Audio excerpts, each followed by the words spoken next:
Itinataas po namin, O Diyos, ang daily devotion na ito, Panginoon. And we pray, Lord, that no one can stop, no power can stop you, Lord, from delivering this message, O God, to your people. Dalangin po namin, O Diyos, na ikaw po mag-ingat sa bawat tagapakinig at sa nakatunghay sa gawain ito, Lord, at tunay nga mabuksan ang kanilang puso't isipan sa katotohanan at magkaroon sila ng kalayaan, Panginoon. Dalangin po namin, O Diyos, na ang kalayaan ito, O Diyos, ay gamitin nila sa paglilingkod, O Diyos, sa paggawa ng mabuti, O Diyos, sa pangalan ng Panginoong Jesucristo. So thank you, Father. We entrust you everything, Lord. Pinagkakatiwala namin ang lahat sa dakilang pangalan ng Panginoong Jesucristo. Hallelujah. Salamat po ng marami, Lord, at tunay nga, O Diyos, sa dakilang pangalan mo, Panginoon, ang lahat ay pinagkakatiwala namin sa pangalan ng Panginoong Jesucristo. Hallelujah. Purihin ang Panginoon. Palakpakan natin ang Panginoon.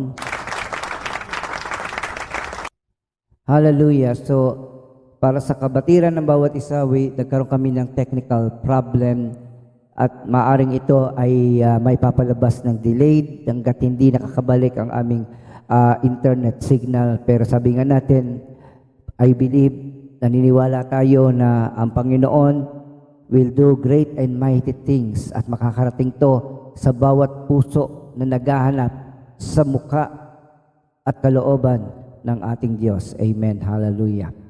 Praise God. Hallelujah. Ang pag-uusapan natin ngayon ay ang karugtong na bahagi ng freedom in Christ, no? So sabi nga ng Galatians chapter 5 verse 1, pinalaya tayo ni Kristo upang manatiling malaya.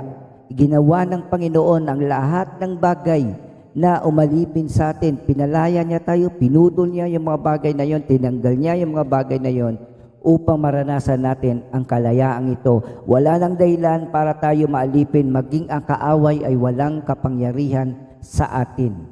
Wala siyang kapangyarihan sa ating physical body.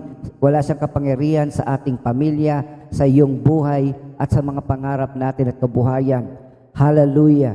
Purihin ng Panginoon sa katotohanan na yan. At sa oras na to ay pagpatuloy natin ang pag-aaral ng salita ng Diyos, and then yung ikalawang bahagi ay pag-usapan natin, ay ikatlong bahagi ay patungkol sa running well unhindered, yung takbuhin natin na hindi napipigilan, no? So paano ba tayo tatakbo sa pananalig nang hindi napipigil, no? Inihalin tulad ni Pablo ang buhay Kristiyano sa pagtakbo, no? Siyempre sa pagtakbo ay may isang direksyon at ang nais ng isang mananakbo ay ang magtagumpay. Bawat isa sa atin ay merong kompetisyon na sinasalihan. We do not compete against one another. Hindi tayo nakikilaban sa isa't isa, sa ating kapatid, sa ibang iglesia. Bagkus tayo ay may isang direksyon, may kani-kanyang laban. At ang dulo nito ay ang tagumpay na ginawa ni Kristo, inilatag ni Kristo sa pamagitan ng kanyang sakripisyo doon sa krus ng Kalbaryo. Purihin ang Panginoon. Palakpakan natin ang Panginoon. Hallelujah. Kaya sa umagang ito, ang sabi nga ni Pablo sa Galatians chapter 5 verse 7, mabuti na sana ang inyong ginagawa. Sino ang pumigil sa inyo sa pagsunod sa katotohanan? Ito ang pinakamalaking tanong ni Pablo, sapagkat nung sinimulan niyang ibahagi ang mabuting balita sa mga taga-Galacia, ito'y tinanggap nila ng may katapatan. Kaya lang pagkatapos ng kanyang missionary journey at sa kanyang pagbabalik sa Galacia, nagulat siya sa malaking pagbabago sa pananalig na pinangawakan ng mga taga-Galacia. Sabi nga niya, inihalin tulad niya nga ang buhay ng mga taga-Galacia nung hindi pa sila nabibigyan ng mga maling katuruan na binahagi ng mga Judaizers, no? Ito'y mga Kristiyano at mga Hudyo na ang tanging layunin ay tanggalin o tanggalan ng kapangyarihan si Pablo sa iglesia ng Galacia.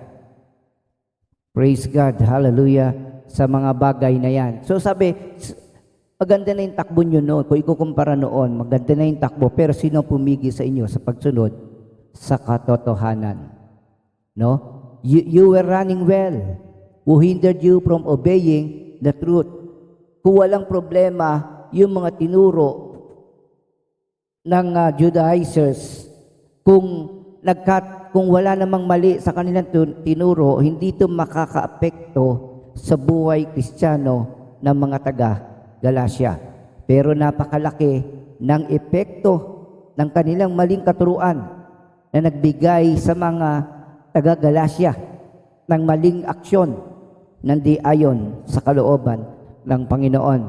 Sabi nga ng verse 8, hindi gagawin niya ng Diyos sa tumawag sa inyo.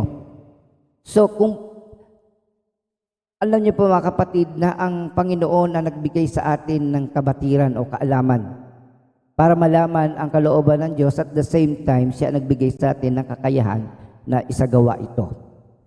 Kung tayo ay naglilingkod sa Diyos, ang Diyos ay hindi tayo pipigilan na tumakbo, lumakad ng may pananalig at gawin ang kalooban ng ating Diyos. Sabi nga dito, God will never stop you from running well. Hindi kanya naghihintay ang Panginoon doon sa finish line. No? Ang problema, nagkaroon ng malaking problema dito sa pagtakbo ng mga taga-Galacia dahil sa maling katuruan na kanilang pinaniwalaan. Yung pag-deviate nila, yung paniniwala nila sa tinuro ng mga Judaizers, no? Yung tinatawag nating legalism. Para maintindihan natin, ano ba yung legalism na yan, no? Lahat ng bagay, no, attempting to please God through works, so we call that legalism. Or salvation by works. Ibig sabihin, lahat ng tinuturo ng legalism, it means kailangan sumunod sa mga bagay na seremonya, gawin ang mga seremonyang ito, gawin ang bagay na ito katulad ng pagtutuli. Dapat sumunod ang tao dito upang makamtan niya ang kaligtasan. Ang nakakalungkot, para sa mga taga-Judaizer, hindi sapat ang pananalig kay Kristo para maligtas ang tao. Napakalaking bagay na ito, no? So ano ibig sabihin? Napakalaking bagay ang epekto nito. Una-una na apektuhan nito ang buhay Kristiyano ng mga taga-Galacia. Sabi nga natin, hallelujah, Galatians 5:9, kahit maliit na bahagi ito, o sabihin na natin na may isang maling guro o isang guro na nagturo ng maling katuruan, kahit nag-iisa siya at malaki ang iglesia, nakakaapekto na ito sa kabuuan ng gawain ng Panginoon. Katulad nga na sinabi ng Galatians chapter 5 verse 9, napaalsa ng kaunting libadura ang buong masa ng harina. Anang kasabihan. Ibig sabihin, kahit kaunting libadura ang ilagay sa harina, aalsa ito. Ibig sabihin, makakaapekto to sa buong iglesia, sa gawain ng Panginoon at maging sa mga kapatiran. So, tuloy natin, no? So, these things, maging maingat tayo. Pero sabi nga natin, sa kabila ng mga bagay na nakita ni Pablo o mga pagbabago na nakita niya sa mga taga-Galacia, hindi siya nawalan ng pag-asa. Unang-una, sabi ng verse 10, dahil sa ating pakikipag-isa sa Panginoon, na naniniwala sa tinanggap nila ang tunay na Diyos, ang ating Panginoon. At dahilan doon, nagtitiwala kung hindi kayo mag-iiba ng pag-iisip tungkol sa bagay na ito. Ibig sabihin, hindi magbabago ang kanilang pananalig sa ating Panginoong Jesucristo. Maaring meron sila nagagawang hindi kalugod-lugod o mali sa katuruan na ibinahagi sa kanila, but still, sabi nga natin, ang may kapangyarihan para ituwid sila, ang may kapangyarihan na itama sila ay walang iba kundi ang kapangyarihan ng Diyos. At sabi dito, natitiyak kong parurusahan ng Diyos ang sino mang lumiligalig sa inyo. anyone who distract them, anyone that hinders them from running the race of faith. So lahat ng yon, lahat ng mga taong yon na gumawa ng kaguluhan, no, pumigil sa mga taga-Galasya na lumakad sa kalooban ng Diyos, these people will experience the judgment of God. Kaya nga sabi nga ng Acts, mismo sa Acts, na ang lahat, maging yung mga magkukos ng kampi-kampi o yung division sa loob ng simbahan, hindi manggagaling sa labas, kundi sa mga taong nasa loob din ng iglesia. Anong ibig sabihin nito? Ang ibig sabihin nito, maaaring ito yung mga mananampalataya rin na nasa loob. Pero ang pagkakaiba, itong mga taong ito hindi pinatatakbo ng hindi ito pinatatakbo ng banal na espiritu, kundi sila'y tumatakbo ayon sa pita ng laman. Okay? So tandaan niyo yung mga bagay na yan. So you can distinguish these people. Number one, itong mga taong ito is taliwas sa katotohanan na pinahayag na salita ng Diyos. Ikalawa, sila ay pinatatakbo ng pagnanasa ng laman. No, yung iniisip nila yung sasabihin ng tao, iniisip nila yung karangalan, iniisip nila yung pagtataas ng tao. Okay? So, tuloy natin. Sabi dito, God will punish those who will hinder us from running. Just keep going. No? Do not be distracted. Never be disrupted. Ibig sabihin, huwag tayong magpapigil, huwag tayong malihis ng ating landasin. Sabi nga ng Pilipos 1:6, kaya naniniwala si Pablo dito, tititiyak ko sa inyong ang mabuting gawa na pinasimulan sa inyo ng Diyos ay Kanya lulubusin hanggang sa araw ng pagbabalik ni Kristo Jesus. So ibig sabihin, ang Diyos ang nagpasimula ng gawain sa Galacia at siya rin ang tatapos ito sa tagumpay para sa mga kapatid na nasa Galacia. Kaya sabi nga natin, we do not live but by what we see. We do not rely on what we feel, but we live by faith. We live by faith, we live by the power, believing that God is awesome, mighty, the creator of heaven and earth. So walang bagay na hindi kayang gawin ng Diyos. All things are possible with our God. At tunay nga, mas malaki ang paniniwala ni Pablo sa Diyos kaysa sa kakayahan ng mga taga-Galacia. Mga kapatid, sabi dito, God will faithfully continue the process started, paano man ang kanyang pamamaraan. Hindi man natin naiintindihan, hindi man natin naunawaan na minsan, bakit pinapayagan ng Diyos, bakit may nalulungkot, may nasasaktan at may nawawalan, but still, hallelujah, bahagi yan ng proseso ng Panginoon upang tayo ay maging ganap sa Kanyang harapan. Maging perfect ang ating pananalig. Hallelujah. At nasasandig hindi sa mga sabi-sabi, kundi sa katotohanan ng Kanyang salita, sa kapayagan at tulong ng banal na Espiritu. Hallelujah. Sabi nga, balikan natin ito, sabi ng Galatians chapter 5, verse 7 to 10. You were running superbly, who cut in on you, deflecting you from the true course of obedience. Napakaganda na natakbo nyo, na malayo-layo na rin ang narating nyo.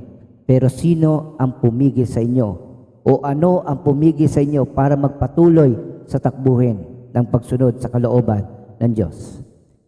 Tandaan natin na sabi ng verse 8, this detour doesn't come from the one who called you into the race in the first place. Hindi ang Diyos ang gumawa o pumipigil sa inyo para gawin ang kanyang kalooban at makamtan natin ang tagumpay sa pananampalataya.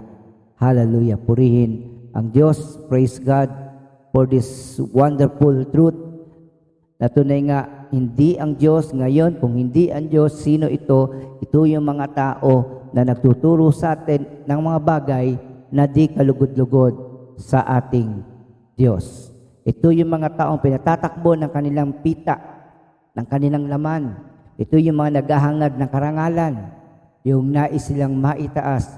Ito rin yung mga tao na may masamang isipan tungkol sa mga leaders na pinili ng Panginoon lalo na katulad ni Pablo. Hallelujah. Purihin ang Panginoon. Kaya kapatid, magpatuloy ka sa takbuhin ng pananampalataya. Okay? So, magpatuloy tayo. Ilagay nyo sa comment section, magpatuloy ka sa takbuhin ng pananampalataya. Huwag kang aayaw. Okay? Ang umaayaw ay hindi magwawagi. At ang nagwawagi ay hindi umaayaw. Praise God. Galatians chapter 5, verse 11. Mga kapatid, kung talagang pinangangaral ko na kailangan ng pagtutuli, bakit inuusig pa ako hanggang ngayon? Kung iya'y totoo, hindi na sana katitisuran ang aking pangangaral tungkol sa krus. So binibigyan niya ng pansin yung katotohanan na kung saan ang binibigyan niya ng diin ay ang pananalig sa Panginoong Hesukristo. Ito ang nagpawalang sala sa atin. Hindi ang pagsunod sa mga kautusan, hindi ang pagsunod sa mga panuntunan ng tao. Hallelujah. Kaya sabi dito, but I, brothers, still preach circumcision. Why am I still being persecuted? In that case, the offense of the cross has been removed. Kung itinuturo ni Pablo yung pagtutuli sa mga Hentil, so winawalang kabuluhan niya ang ginawa ng Panginoong Jesucristo. Pero dahil siya ay inuusig ng mga Judaizer nito, ito lamang ay isang pruweba na siya ay nasa tamang daan o pananalig sa Panginoong Jesucristo. Kaya verse 12, ang mga naghangad magbigay lugod sa tao, no? Galatians chapter 6 verse 12, ang mamimilit sa inyong kayo'y patuli. Ginagawa nila yon upang huwag silang usigin dahil sa krus ni Kristo.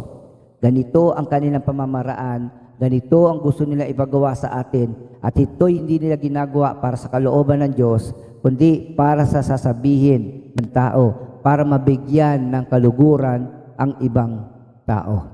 Hallelujah. Never be a man pleaser. Huwag niyong ibaba ang inyong standard. Be a God pleaser. Ibig sabihin, lugurin mo ang Diyos. Ilagay niyo sa comment section, lugurin mo ang Diyos. Ang Diyos ang dapat matuwa sa iyo. Ang Diyos ang dapat malugod sa ginagawa mo.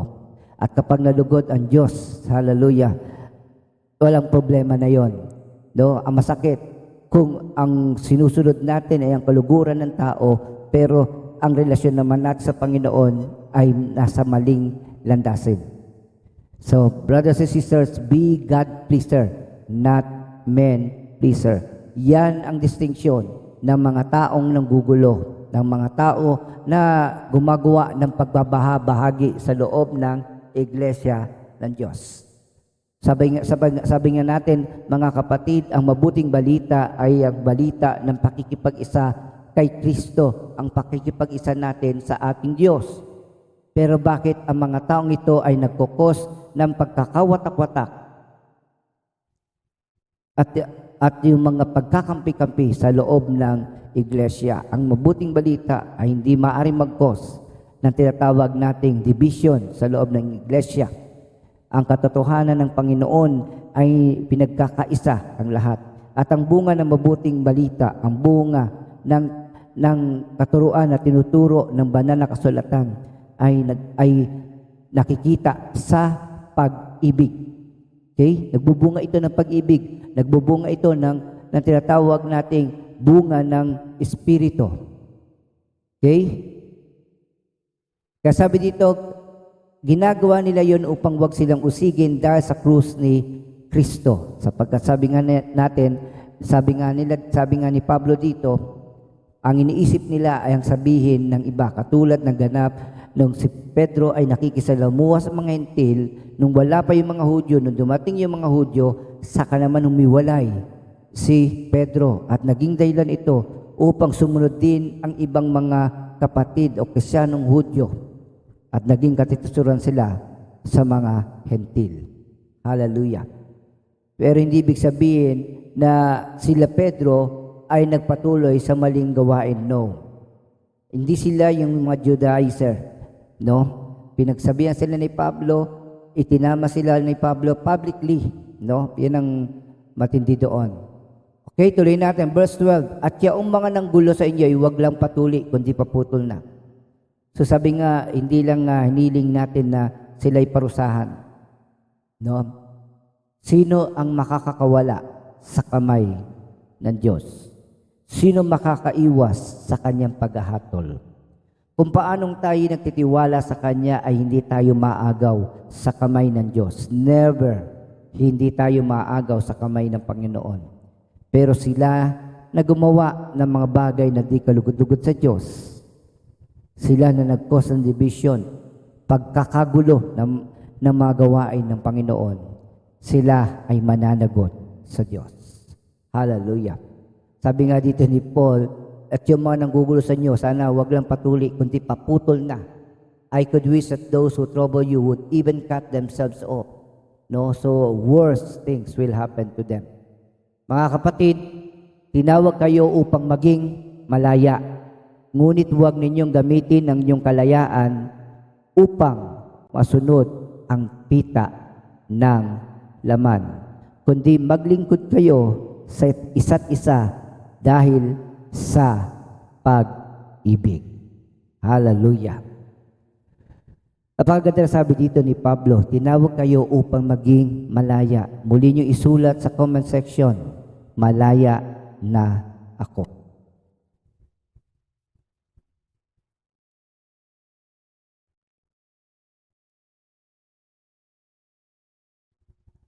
Malaya na ako. Isulat niyo po yan sa inyong comment section.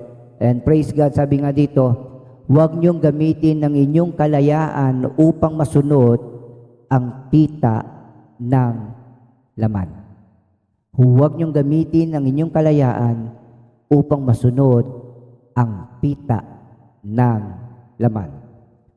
Kundi maglingkod kayo sa isa't isa dahil sa pag-ibig. Hallelujah. Huwag masunod ang pita ng laman, kundi maglingkod kayo sa isa't isa dahil sa pag-ibig. Ito ang bunga ng katotohanan. Ito ang bunga ng pananalig natin sa ating Diyos. Kaya kung tayo'y malaya na, manatili tayong malaya, hindi sa paggawa ng kasalanan, hindi sa pagsunod sa pita ng ating laman, kundi sa pamagitan ng pagsunod sa utos ng Diyos. Sabi nga dito sa wikang Ingles, you, my brothers and sisters, were called to be free, but do not use your freedom to indulge the flesh. Rather serve one another humbly in love. No? Sapagkat sabi nga natin, ang buong kautusan, ang buong salita ng Diyos, no? Ang buong kautusan ay nauwi sa isang pangungusap. Ibigin mong yung kapwa gaya ng iyong sarili. Kaya nga, mga kapatid, sabi nga dito sa banal na kasulatan sa Galatians chapter 5 verse 14, ang pagsunod natin sa kalooban ng Diyos sa pamagitan ng kanyang mabuting balita ay magbubunga ng pag-ibig. Hindi pagkakawatak-watak. Hindi pagkakanya-kanya. Ang pinakamainam na paraan para maipakita ang ating pananalig sa ating Panginoon Kristo ay sa pamagitan ng pagmamahalan sa isa't isa. Hello. So, sabi nga natin, napakahalaga ng bagay na ito. How can we serve God? How can we please God? Napakadali. Sabi nga dito, ito sa pamagitan ng pagmamahal natin sa kapwa, katulad ng pagmamahal natin sa ating sarili. So walang taong nagagalit sa kanyang katawan, walang tao na pinarurusahan ng kanyang katawan. Bagkus, inialagaan niya, nililinis niya, pinakakain niya. So, ganun din ang dapat gawin natin sa ating kapwa. Sapagkat ang Diyos ay pag-ibig. Kung nakikilala mo ang Diyos, mahal mo ang iyong kapatid. At kung hindi ka marunong magpatawad, hindi mo kinikilala ang Diyos. Wala ka pa sa kaligtasan, namumuhay ka pa sa kamalian. Hallelujah. Kaya sabi nga natin mga kapatid, what is the true proof of our faith in the Lord? If we are in the truth, what will be the basis, what will be the evidence? Siyempre, walang iba kundi ang pag-iibigan kay Kristo sa ating mga kapatiran. Huwag tayong magtangi, no? Huwag tayong mamili ng taong pakikisamahan. Pagkus tanggapin natin ang lahat, katulad ng pagtanggap sa atin ni Kristo. Wala siyang tinatangi, lahat ay pantay ang kanyang pag-ibig sa bawat isa. Amen. Purihin ng Panginoon, palakpakan natin ang ating Diyos na buhay. Hallelujah. Purihin ng Diyos sa mensaheng ito. Kaya mga kapatid, tayo'y pinalaya na. At kung tayo'y pinalaya na ng Panginoon, manatili tayong malaya. Malaya sa pagsunod sa kalooban ng Diyos, hindi sa pita ng laman. Huwag nating gamitin ang kalayaan natin sa paggawa ng kasamaan o sa pananakit sa ating kapwa. Hallelujah. Sapagkat ang tunay na pagkaunawa sa kautusan ng Diyos ay nakikita sa pag-ibig sa kapwa. Purihin ang Diyos at sa oras to, minsan pa balikan natin ang salita ng Diyos. Hallelujah. At alalahanin natin ang katotohanan